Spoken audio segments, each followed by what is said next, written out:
യുദ്ധങ്ങൾ എന്നും മാനവരാശിക്ക് വിനാശം മാത്രമാണ് നൽകിയിട്ടുള്ളത്. മുൻപ് നടന്നതും ഇപ്പോൾ നടക്കുന്നതുമായ യുദ്ധങ്ങളിൽ ബലിയാടാകുന്നത് പിഞ്ചു കുഞ്ഞുങ്ങൾ മുതൽ പ്രായമായവർ വരെയാണ്. ലോകം കണ്ട ഏറ്റവും ക്രൂരമായ യുദ്ധങ്ങളിലൊന്നായിരുന്നു ഒന്നാം ലോക മഹായുദ്ധം.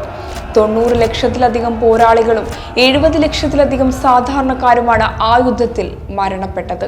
ഉറ്റവരെയും ഉടയവരെയും നഷ്ടപ്പെട്ട യുദ്ധത്തിന്റെ ബാക്കി പത്രമായവരുടെ അവസ്ഥ കരളലിയിപ്പിക്കുന്നതായിരുന്നു. അങ്ങനെ യുദ്ധത്തിൽ എല്ലാം നഷ്ടമായ ഒരു 8 വയസ്സുകാരൻ മോമിലോ ഗാവ്രിക്. അന്ന് ഓസ്ട്രോ ഹംഗേറിയൻ പട്ടാളക്കാർ ഗാവ്രിക്കിന്റെ അച്ഛനെയും അമ്മയെയും മുത്തശ്ശിയെയും 7 സഹോദരങ്ങളെയും കൊല്ലുകയും വീട് അഗ്നിക്കിരയാക്കുകയും ചെയ്തു. ഈ ക്രൂരത നടക്കുമ്പോൾ വീട്ടിലില്ലാതിരുന്നത് കൊണ്ട് മാത്രം ഗാവ്രിക് അന്ന് രക്ഷപ്പെട്ടു.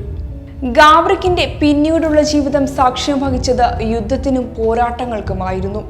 സെർബിയൻ സൈന്യത്തിന്റെ ഭാഗമായി 8ാം വയസ്സിൽ ആദ്യ യുദ്ധം ബാറ്റിൽ ഓഫ് സെർ എന്നറിയപ്പെടുന്ന യുദ്ധത്തിൽ സെർബിയ വിജയിച്ചു. ഗാവ്രിക്കിന് കോർപ്പറൽ എന്ന സ്ഥാനം ലഭിച്ചു. സൈന്യത്തിന്റെ ഔദ്യോഗിക യൂണിഫോമും അവന് കിട്ടി. പിൽക്കാലത്ത് ഒരുപാട് പ്രതിസന്ധികൾ ഗാവ്രിക്കിന്റെ ജീവിതത്തിൽ സംഭവിച്ചെങ്കിലും അവൻ അതെല്ലാം തരണം ചെയ്തു.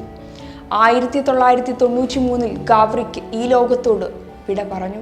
ഇതെല്ലാം കേൾക്കുമ്പോൾ ഒരു 8 വയസ്സുകാരൻ യുദ്ധത്തിലോ എന്ന് ചിലരെങ്കിലും ചിന്തിച്ചേക്കാം. ശരിയാണ്. സൈന്യം എന്ന് കേൾക്കുമ്പോൾ നമുക്കോർമ്മ വരുന്നത് പരിശീലനവും അച്ചടക്കവും നേടിയ വ്യക്തികളുടെ ശക്തിയുറ്റ ഒരു സംഘത്തെയാണ്. നമ്മുടെ രാജ്യത്ത് സൈനിക സേവനത്തിന് മുതിർന്ന കായികക്ഷമതയുള്ള കൃത്യമായ വിദ്യാഭ്യാസം നേടിയവർക്കേ കഴിയുകയുള്ളൂ. എന്നാൽ ലോകത്തെല്ലായിടത്തും ഇതല്ല സ്ഥിതി. ആഫ്രിക്കയിലും മറ്റുമുള്ള പ്രക്ഷുബ്ധ സാഹചര്യങ്ങൾ നിലനിൽക്കുന്ന രാജ്യങ്ങളിൽ ഇന്നും കുട്ടികൾ സൈന്യത്തിന്റെയും മറ്റു മിലിഷ്യകളുടെയും ഒക്കെ ഭാഗമാകുന്നു എന്നത് വേദനിപ്പിക്കുന്ന വസ്തുതയാണ്. പോരാട്ട മേഖലകളിലും വെടിമരുന്നും മറ്റു സാമഗ്രികളും വഹിക്കാനുമൊക്കെയായിരുന്നു കുട്ടികളെ സൈന്യത്തിൽ ഉൾപ്പെടുത്തിയിരുന്നത്.